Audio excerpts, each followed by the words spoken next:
'Twas the night before Christmas when all through the house not a creature was stirring, not even a mouse.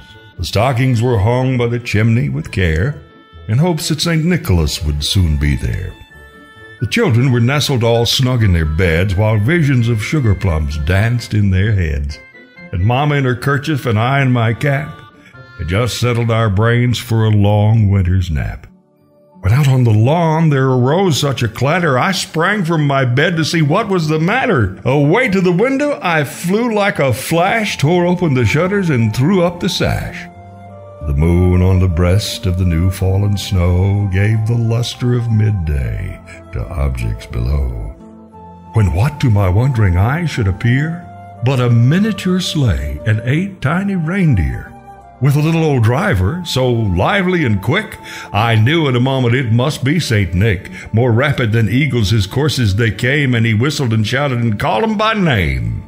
Now Dasher, now Dancer, now Prancer and Vixen, on Comet, on Cupid, on Donner and Blitzen. To the top of the porch, to the top of the wall, now dash away, dash away, dash away all. As dried leaves that before the wild hurricane fly when they meet with an obstacle mount to the sky. So up to the housetop, the coursers, they flew, with a sleigh full of toys, and St. Nicholas too. And then, in a twinkle, I heard on the roof, prancing and pawing of each little hoof.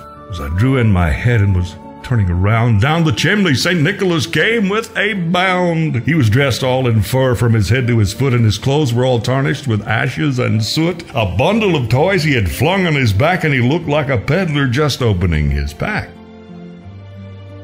His eyes, how they twinkled, his dimples, how merry. His cheeks were like roses, his nose like a cherry. His droll little mouth was drawn up like a bow, and the beard of his chin was as white as the snow. The stump of a pipe he held tight in his teeth, and the smoke had encircled his head like a wreath. He had a broad face and a little round belly that shook when he laughed like a bowl full of jelly.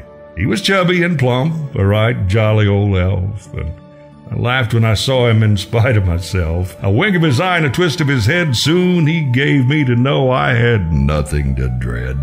He spoke not a word, but went straight to his work, and filled all the stockings, then turned with a jerk, and laying his finger aside of his nose, and giving a nod, up the chimney he rose. He sprang to his sleigh, to his team, gave a whistle, and away they all flew like the down of a thistle. But I heard him exclaim, ere he drove out of sight, "Merry Christmas to all, and to all a good night."